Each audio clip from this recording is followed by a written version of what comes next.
Isa sa mga nagpasikat ng windsurfing sa Pilipinas noong late 1980s. Nakalikom ng 2 bronze medals noong 1995 at 1997 Southeast Asian Games. Sa kasalukuyan, isa siya sa pinakatanyag na scuba dive master ng bansa.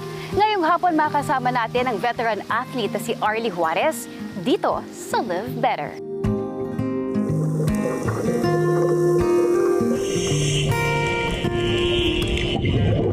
Lumaki sa isang simpleng pamilya sa nakakabighaning dalampasigan ng Anilao, Batangas, ang dating national windsurfing athlete na si Arlie Juarez.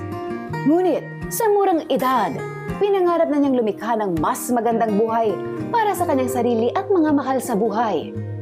Dahil sa kanyang nag-aalab na pagnanais na magtagumpay, mula sa pagsikat pa lamang ng araw hanggang sa paglubog nito, puspusan ng kanyang pagpupursige bilang isang atleta hanggang sa mapabilang sa national windsurfing team noong 1988, panahon ng gintong alay.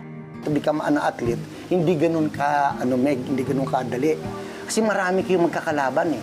Karamihan sa kalaban mo may mga pera pa. So pag may mga pera na tao, mga pumapasok sa national at nagtitrain, advantage kaagad sila. So ginagawa ko nung araw, bukod doon sa training program namin everyday, sa gabi pag nanonood ako ng TV, pag patalastas, nagpo-push up ko ng 100, nagpo-pull ups ako. Anong gagawin ko? Nagsiset up ako para darating yung regata. Sabi, ba't ang lakas nito? Pare-pares lang kami nagtitraining, pero hindi nila alam may secret training ko during night time. O tumatakbo ako na mas mahaba. So yung ginawa ko, pag national athlete ka rin, kailangan mag-training ka. You need to have a discipline to yourself.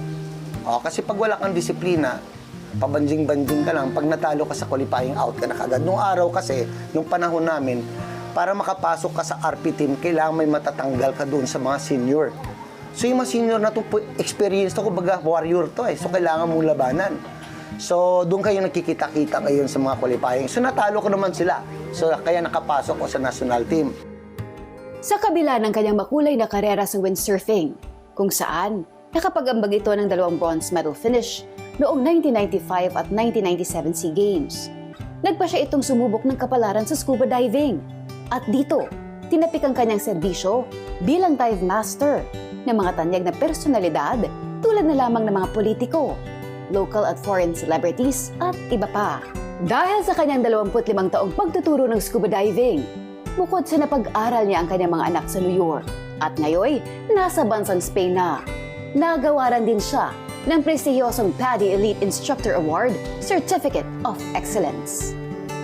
Mahal ko talaga yung diving dahil, of course, dyan ako nagkaroon ng hanap buhay ng maayos. Marami ako nakilalang mga taong impluwensya. Doon ako natututo ko paano maging patient mo. Kasi minsan may mga guests na di-ask for ng mga special dive. So pag hindi ka marunong mag-handle, magre-reklamo yon. Tapos pag hindi ka marunong, pagtatawanan ka nun. So as being dive master and dive instructor, kailangan dapat experience ka talaga. Hindi yung, pwede ka maging dive master maging instructor within 2 years. Pero paano matuturuan yung estudyante mo? Diba? Ako, 25 years na ako itong taon na to. So I got the award already with PADI, Excellent Diving Instructor, 25 years. Ayon kay Arlie, madaming benepisyo ang pag-scuba dive. Underwater kasi ito yung why the people coming every weekend to Anilao. Lahat tayo nasi-stress. May depression tayo. Pero pag nasa ilalim ka ng tubig, pag submerge mo, lahat ng mas stress mo sa sarili mo, problema mo nawawala yun. Yung ba nagdadive ka, di ba? Wala kang iniisip. Ano yung iniisip? Nakikita mo, napapanood mo lang yung uy, ang ganda naman nito. Ang ganda naman nito. Di ba? So lahat, nakikita mo yon, so nawawala yung problema mo. Kaya lahat ng tao during weekend, kahit mahal mag-dive, nagda-dive sila. Yung panggamot nila. Of course, pag nagda-dive ka, akala mo ba hindi nakaka-burn ng calories yun? Pag nag-shore entry dive ka, 800 calories. Pag naglalakad, yan ginawa dati natin sa training yun. So bawat dive natin, 800 calories yun, hindi natin alam. Pag nagbo-boat dive ka, mga 650 calories yung nagbo-burn mo. If you do 3 dives in 1 day, ilang calories ka dyan. Dahil sa underwater activity na ito, hindi lamang nagkakaroon ng pagkakataon ng mga tao na pagmasdan ng kagandahan ng buhay dagat o marine life. Ngunit natututunan din nila kung paano protektahan at alagaan ito. Your responsibilities is how to take good care of marine life. Dito sa Anilao, alam mo naman kung ano yung story ng Anilao. Pilipinas, mayaman tayo sa kalikasan na hindi lang natin masyadong napopromote. Masyado lang tayong kulang pagdating sa kalikasan, suporta ng gobyerno. Na dapat, isa sa pagtutuunan nila to ng pansin. Kasi Anilao, imaginein mo, malapit yung Verde Island Passage, the center of marine biodiversity. Next time, dadaling ka doon para makita mo yung lugar na yon. Kahit i-holding hand ko rin kamay mo, kasi malakas yung agos doon, pero iba yung nakikita mo kasi kaysa kinikwento lang.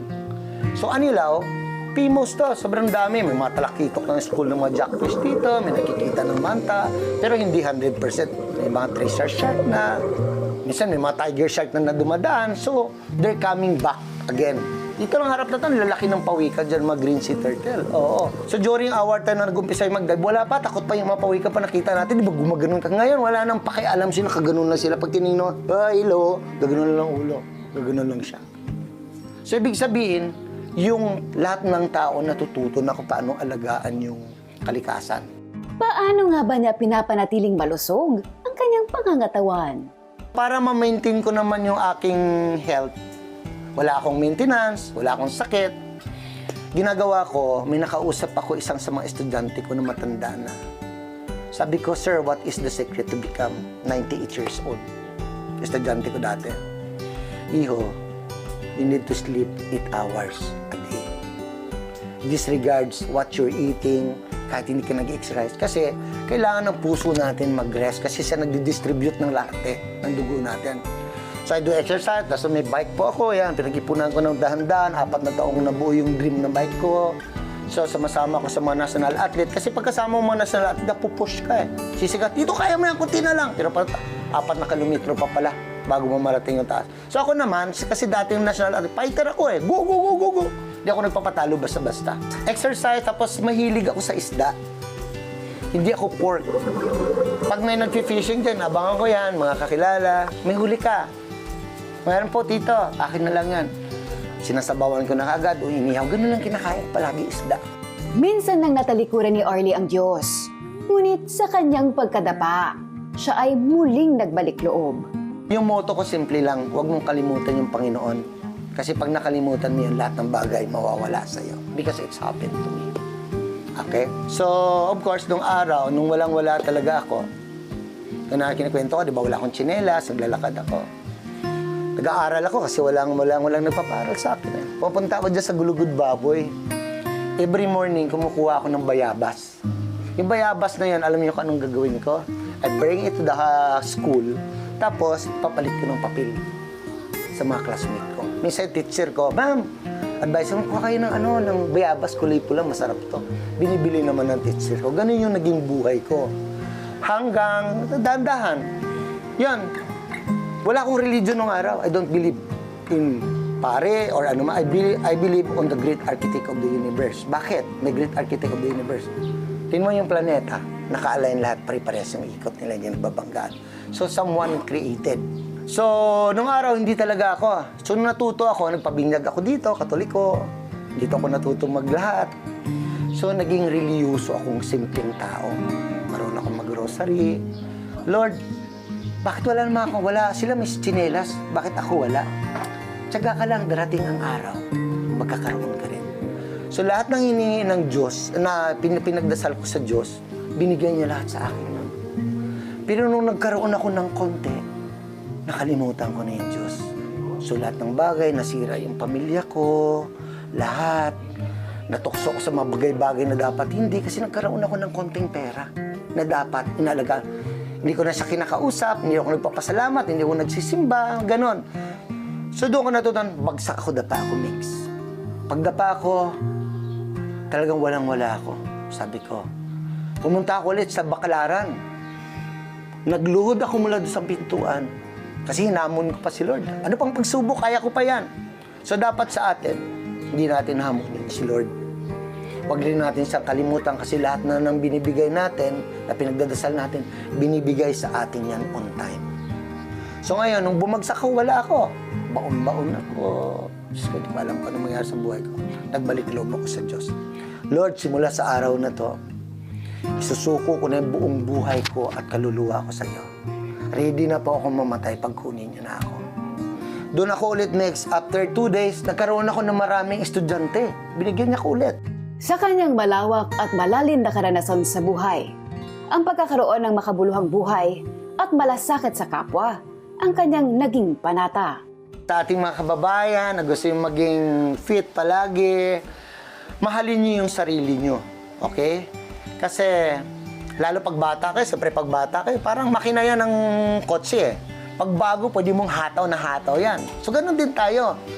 But remember, alalahanin natin lahat na nagkakaedad na tayo. So, kung pwede i-keep natin na tanggalin natin yung mga bisyo-bisyo natin, kung may time pa tayo, tigil natin.